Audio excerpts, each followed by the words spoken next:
93. Now this psalm gives us a description of the majesty and the power of God, the certainty of God's word, and the necessity of holiness in God's house. Psalm 93. The Lord reigns. He is clothed with majesty. The Lord is clothed. He has girded himself with strength. Surely the world is established so that it cannot be moved. Your throne is established from of old. You are from everlasting. The floods have lifted up, O Lord. The floods have lifted up their voice. The floods lift up their waves. The Lord on high is mightier than the noise of many waters, than the mighty waves of the sea. Your testimonies are very sure. Holiness adorns your house, O Lord, forever. Our next song, Gentle Mary. Son of God, of humble birth, beautiful, beautiful the story. Praise his name in all the earth. Hail the King of glory. Please stand with us as we sing our next song.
How you going, kids? You know what time of year this is coming up to? Give you a clue. It starts with C. Christmas, that's right. You know what you find at the end of Christmas Day?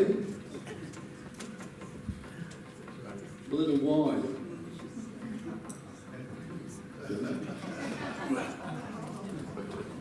Some of them were a bit slow this morning. You got that, didn't you? Anyway. I went shopping during the week. I took my two daughters shopping. My goodness, what a lot of fun that was. But anyway, we had a great time. We had a lovely time. Do you like shopping with your parents for Christmas, Elizabeth?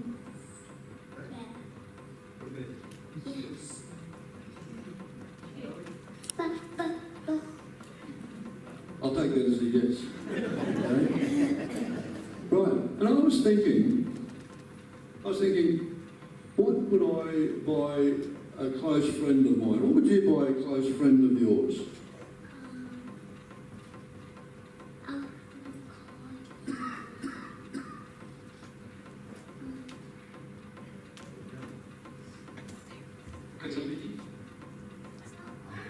take it a minis are good. What about you, Elizabeth? What would you buy your closest friend? My friend really likes my ring, so I'll buy her something. That's lovely. Hello. What would you buy your friend for Christmas?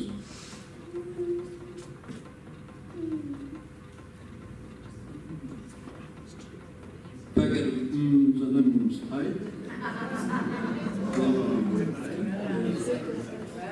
Well, what would you buy 5 people for Christmas?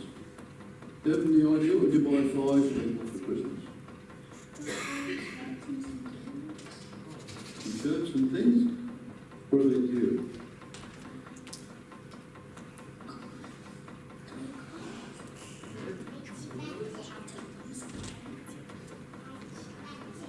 Take them somewhere, like Wet n Wild or something like that.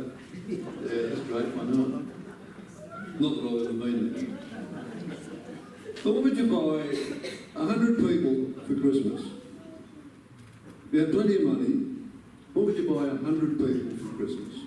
Think about it. If you had time to think, what would you buy? I'll take them somewhere again.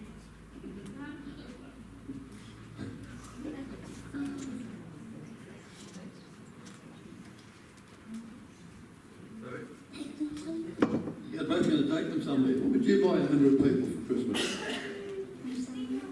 You're going to take them somewhere. What would you buy 1,000 people for Christmas? Fish and bread.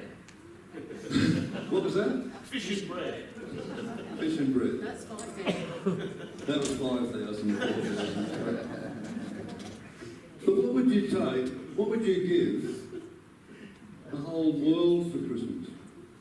What could you give the whole world for Christmas? Yes? Love? Yes. What else?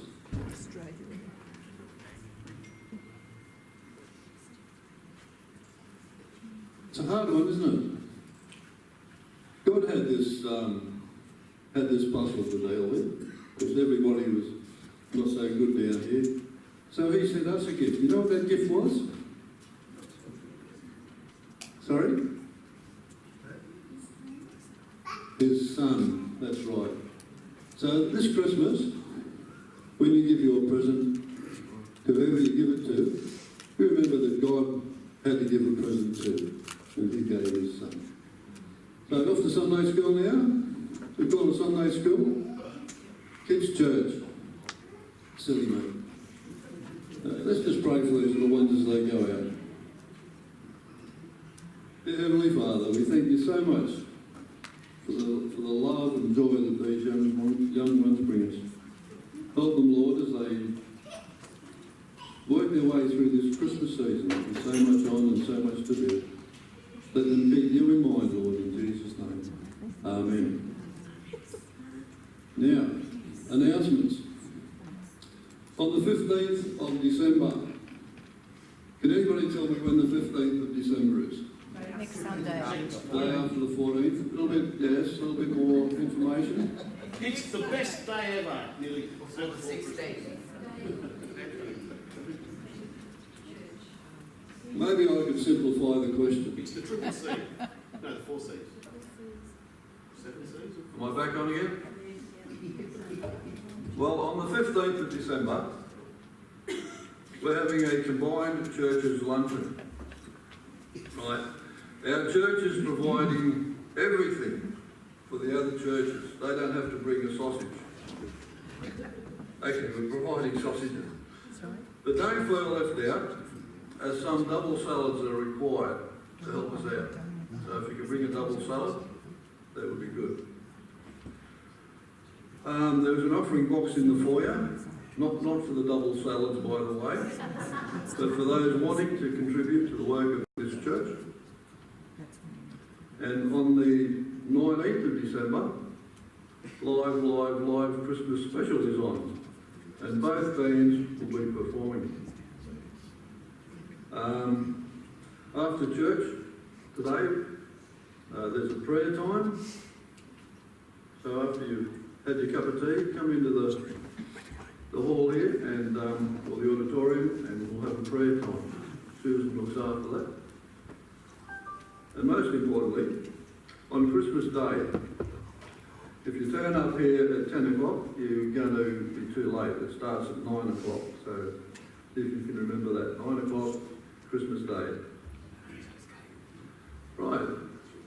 Now we come to a prayer time. And Leonie sent me this. And when I read it, I became quite moved. Now, this was written by Dean Rurakura. I think that's how you pronounce it. So let's pray. Oh Lord, how long, O Lord? How long will you withhold rain from the thirsty land? Lord, the hopes of too many are as dry as the land they look at and live on. Yet you are the owner of the floodgates. You are the commander and creator of the clouds. So we cry to you, and yet ours is a cry of faith, for where else have we to go? We depend on you, and we are desperate for you. Please do only what you can do and make it rain. But Lord, our fear is not only that there is not enough water, it is also that there are too many fires.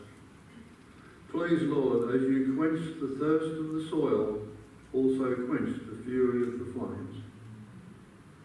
Lord, we pray for the tiring firefighting men and women, and also the SES volunteers, who even now are driving into the furnace as others are driving out. Please keep them safe and comfort their families. Lord, comfort the families and friends and communities who are mourning the loss of loved ones and are even now coming back to the cinders of lost homes and possessions. Oh God, these communities are suffering. Yet, Lord, you are compassionate and caring. You are close to the brokenhearted, and you raise up the downtrodden. Lord, you once went before your people in a cloud of glory, and now we ask that you arrive in clouds of rain. Yes, and yes again, our only hope is you.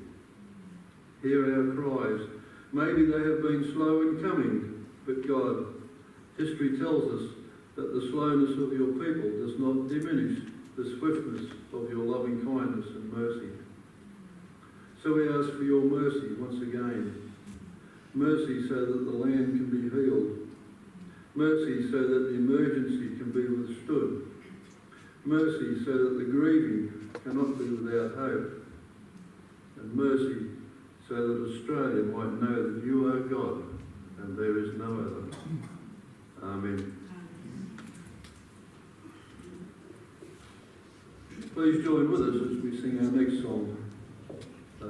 This will be followed by Susan as she brings us God's word.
Good morning, everybody.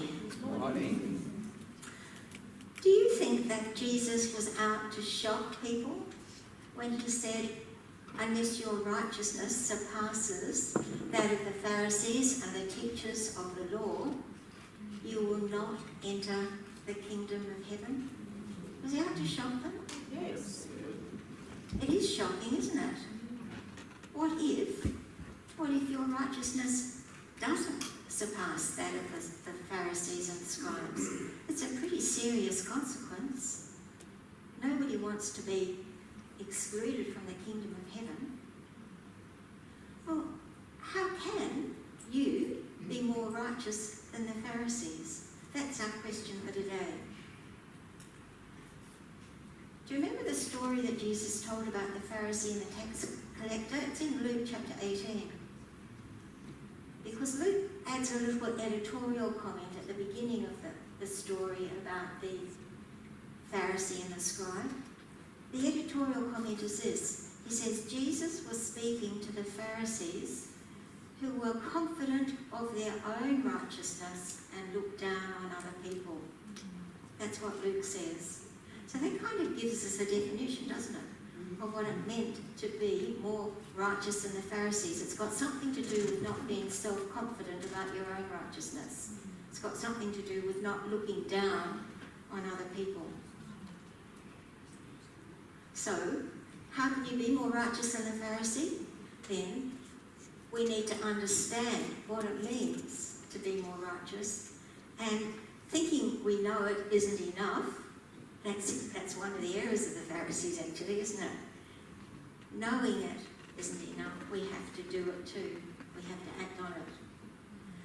So, Jesus, he was a really good teacher, a really clever teacher. He doesn't say, I'm going to tell you how to be righteous. He says, how's your righteousness? Is it more righteous than the scribes and the Pharisees? Forcing you to make that a question. And then rather than give us a pat answer, which knowing my heart I will probably take very legalistically and do it exactly, and by doing that miss the point.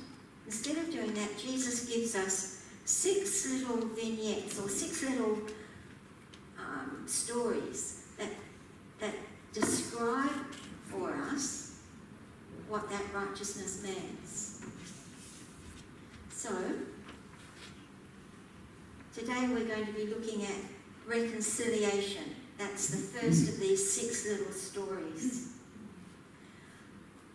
And once again, the ambiguity is, I think, intentional. It means reconciliation has some issues. These are the issues. Or it can mean reconciliation is important, it counts, it matters. So both of those meanings, I think, are intended.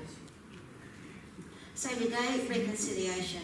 Over the next couple of weeks, we'll do a couple more, but we won't finish them this side of Christmas. Now,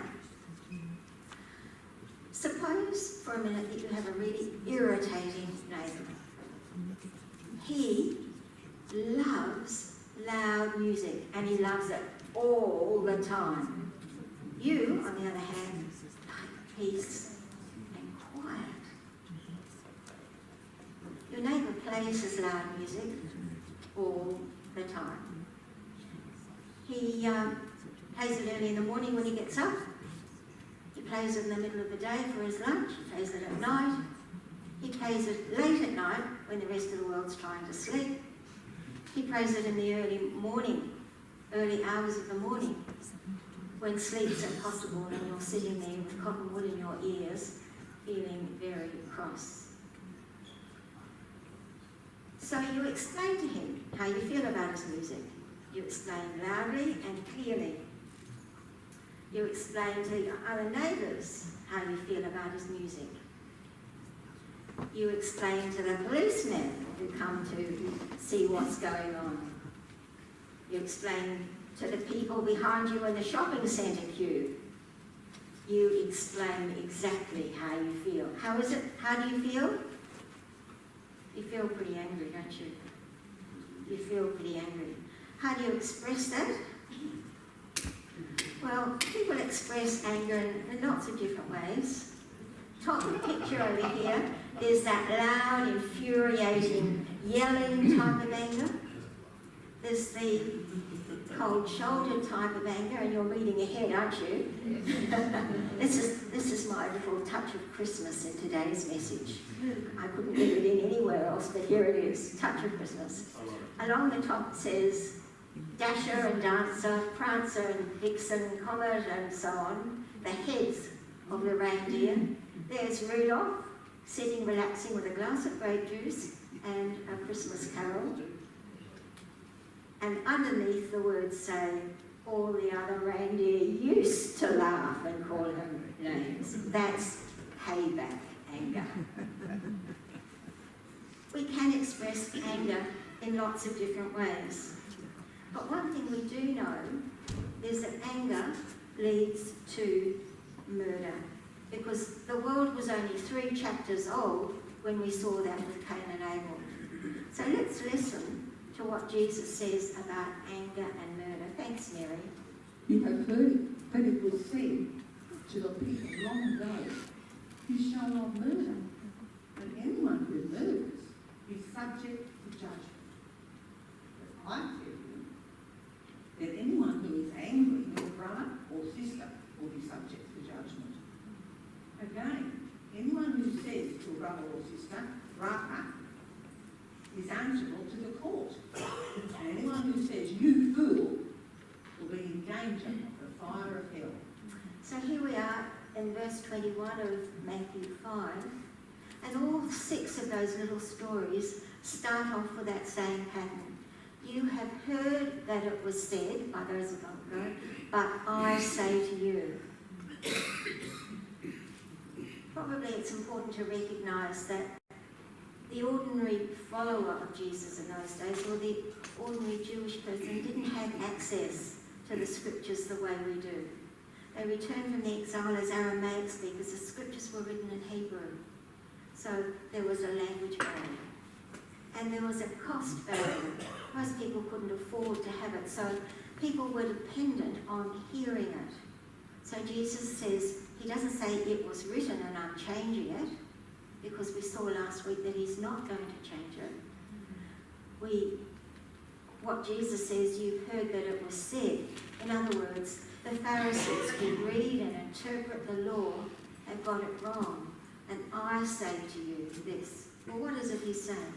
He's saying that anyone who is angry with a brother or a sister will be subject to judgment.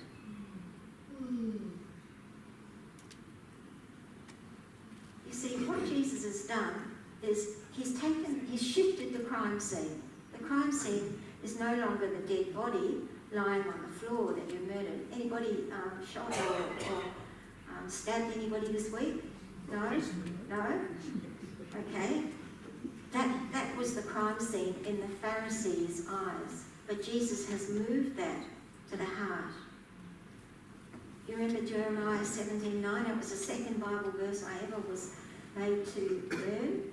And it says, the heart of man is desperately wicked and deceitful above all things.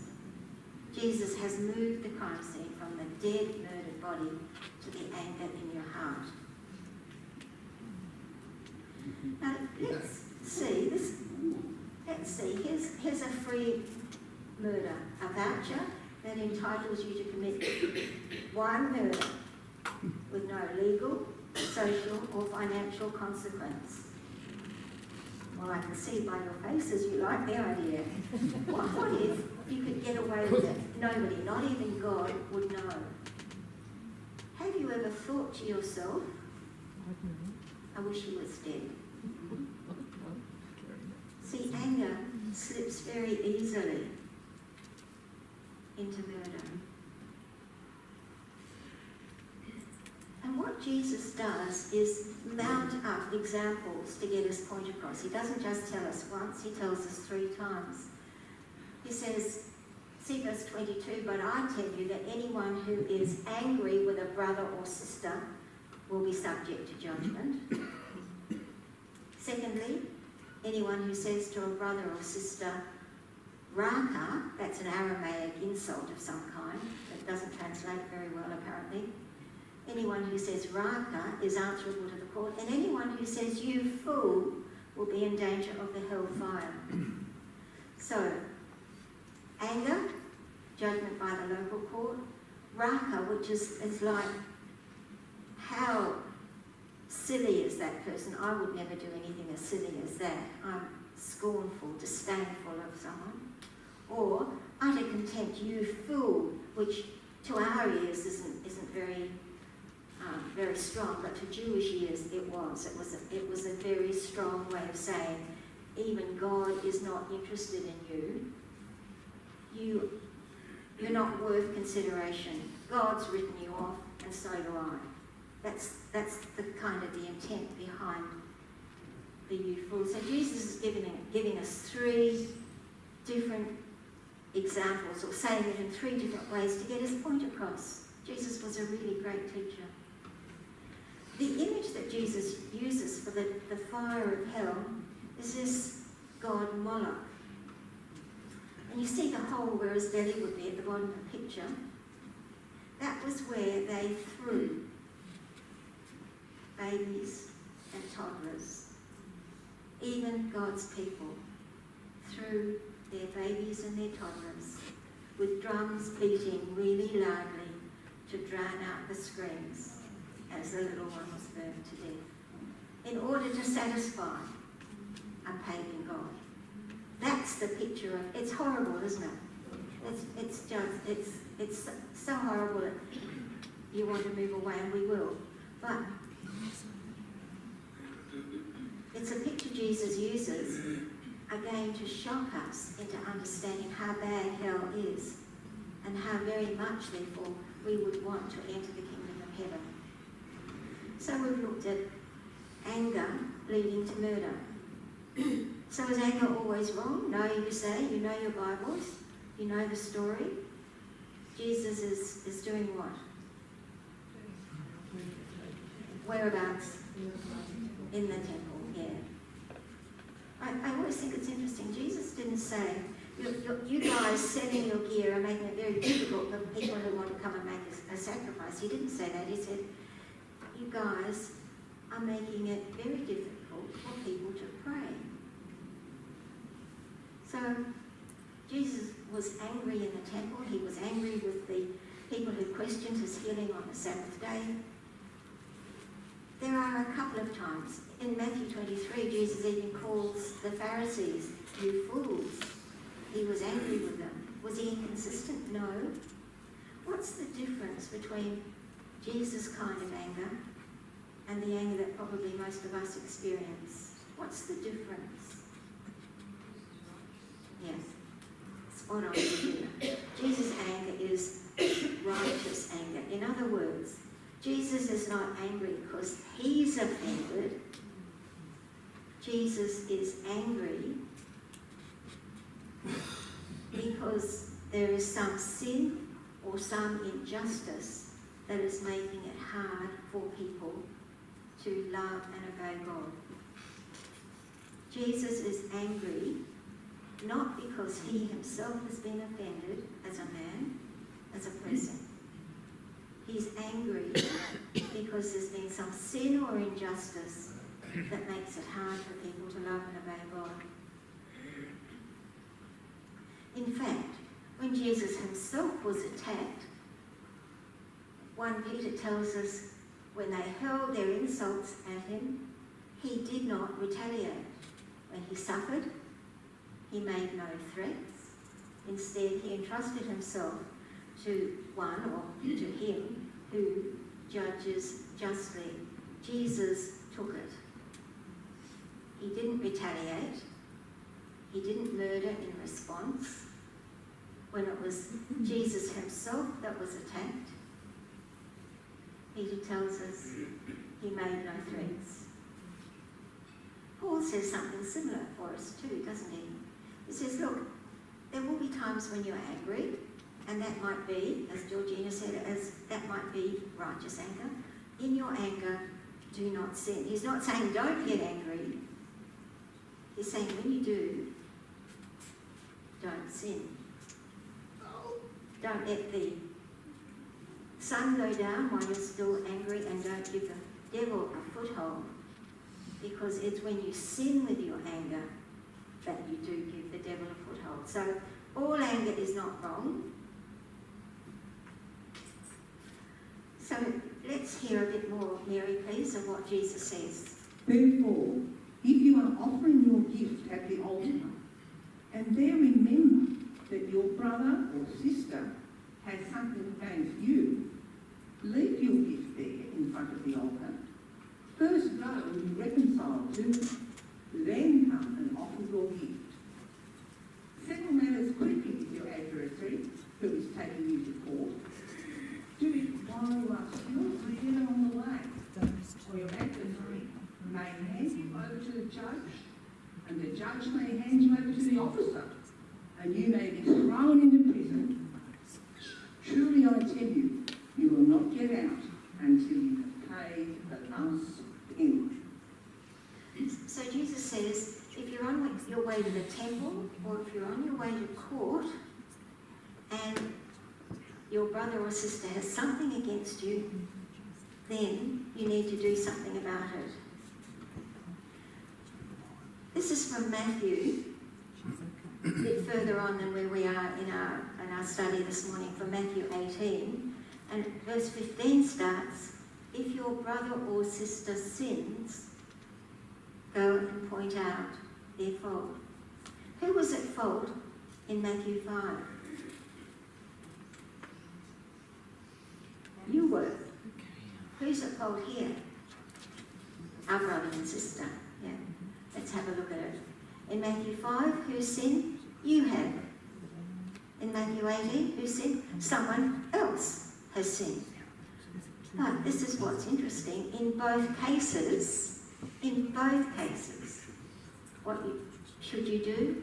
You should pursue reconciliation. In both cases. Jesus doesn't say, well, here's how to tell who's at fault. Here's how to measure up who's to blame. Here's how to sort out what you should do. No, Jesus says really simply, if you're at fault, or if your brother sins, then in both cases, reconciliation is your goal. Reconciliation matters. So Mary's just read this to us, so have a look at the colouring. If you're offering your gift in the temple, or if your adversary is taking you to court. See, in the first scenario, the temple, it's your brother and sister, or sister that has something against you. In the second scenario, on your way to court, it's your adversary, your enemy. But in both cases, Jesus stresses how important it is to do something quickly, because if you leave it, the situation gets worse. Jesus is stressing the importance of urgent action. So whether you're going to the temple, whether you're going to court, whether it's a brother or sister or an enemy, you need to do something about it. What you need to do is fix it. That's what reconciliation means. You need to fix it. So, how do you do that? Well, you can apologise. You can make amends. Jesus tells us that we forgive not once or twice, but 70 times 7. Because you see, reconciliation is a process. It's not a quick fix. It's not a, I'm sorry too, all's fine. Reconciliation is working at the process of re-establishing the relationship. It's working at the process of loving your neighbour. It's working at the process of seeking their good. Now, we could probably add to all of those, and I don't want to, because I don't want this to be a legalistic kind of thing. The point is, if your brother has something against you, if your enemy has something against you, or if your brother or sister has sinned, then you need to fix it. Is that all we need to do? No. You need to be unoffendable. You have to fix it. You have to be unoffendable. Because that's the way to be able to reconcile. You need to seek their good. The next one's hard. You need to refuse to rehearse the wrongdoing. How many of you, when something doesn't go the way you want it to do, you play it over and over and over in your mind? Do you? It's really easy. In the middle of the night, when you're trying to sleep, that's what comes. What do you do? When it's in your mind and you don't want it there, put something else in your mind. Think of a song and try to remember all the words of every verse. Or put a podcast on and listen to something. Or recite the 66 books of the Bible. Or say the Lord's Prayer. Or the 23rd Psalm. Do something. Put something else in there. Don't rehearse over and over the wrongdoing. And Paul says, do you know the verse from, is it Ephesians or Philippians? I think it's Ephesians. Whatsoever things are true and pure and honest and lovely, think on these things. Paul says, put something else in your mind. Don't rehearse it. So the two things that you need to do, whether it's a brother or sister offending, whether it's an enemy, or whether it's a brother or sister doing something wrong, to reconcile, you need to fix it and you need to be unoffendable.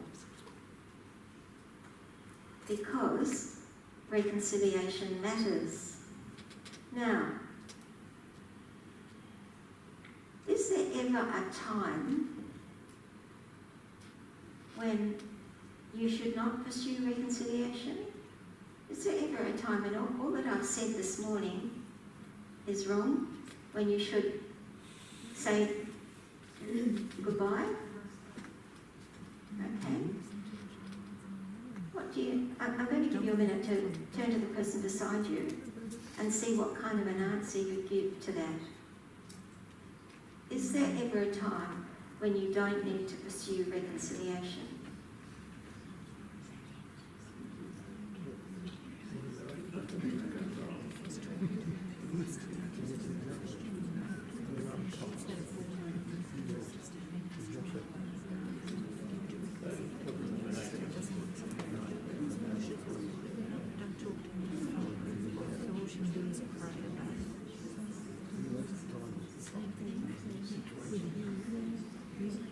Well, what do you think? Do you think there would be a time when you don't need to pursue reconciliation? Yes. Yeah? Does anyone want to give an explanation? When might that be? Go ahead, Andrew. An abusive partner who refuses to renounce or take back what he's doing, or she. Good, an abusive partner, yeah. Really important, yeah. When a sister or brother, they need to be reconciled and go to want to take this repentance to the church or whatever, and they don't cooperate. Right. When they don't play the game with us, yes. When they refuse, absolutely, yes. So, thank you for that. Thank goodness Paul said, as far as is possible, be at peace with everyone. In an ideal world, you'll think, reconciliation is important. You go off, you talk to the person, and in an ideal world, their heart is softened, they are restored to a relationship, and you all live happily ever after. But in our world, it's not always like that, is it? No. But I think one thing's important. Paul says, as far as is possible. It might not be possible today or this year, but maybe in years to come. may be down the track when things change. Should you be open to reconciliation then? Absolutely. Absolutely. Because reconciliation matters. Okay. So here you are. A Christmas gift for you.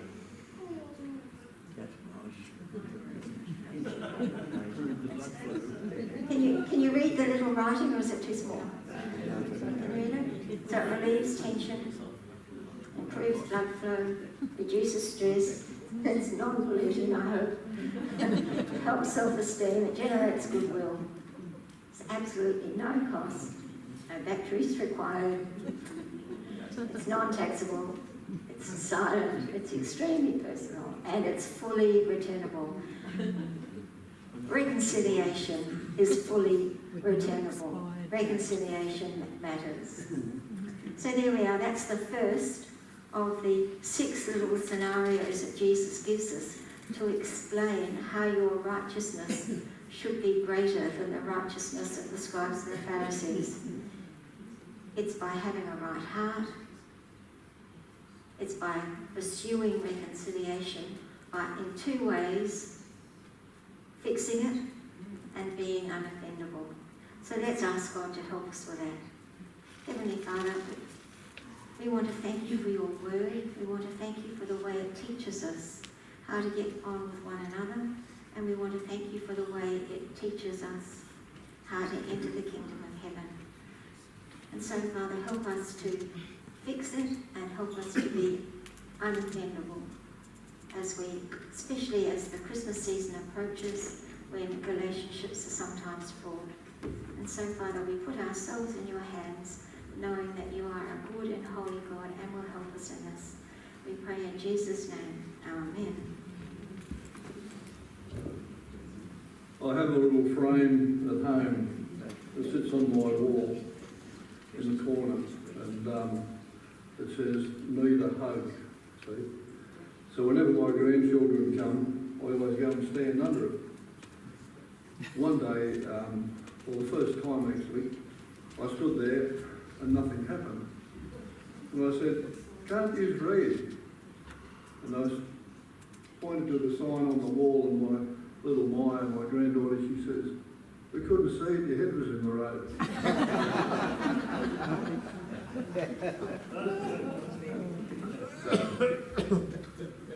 Please join us as we sing our final song for the day. This is probably one of the most popular Christmas carols. Please stand with us.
Trumpet sound.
be seated.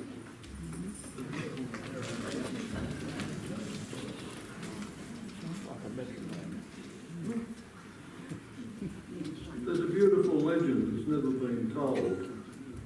It may have been known to the wise men of old. How three little children came early at dawn with hearts that were sad to where Jesus was born. One could not see, one was too lame to play, and while the other, a mute, not a word he could say. Yet led by his star, they came there to peep at the little Lord Jesus, with eyes closed in sleep. But how could the Christ child, so lovely and fair, not waken and smile when he heard their glad prayer, at hope of his coming, of faith in his birth, of praise at his bringing God's peace to the earth? And then as the light softly came through the door, the lad that was lame stood upright once more.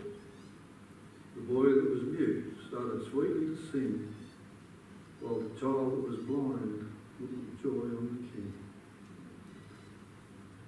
Please join us for some morning tea in the hall. And if you would like prayer for someone or something, please come out the front, as there will be someone there to pray with you. If you don't want to come out the front, find someone to sit with and pray with. Please don't leave today with a heavy heart. Remember our prayer time in the corner over there after morning tea. God bless you all. Angels sing a new thing for today, and man will live forevermore because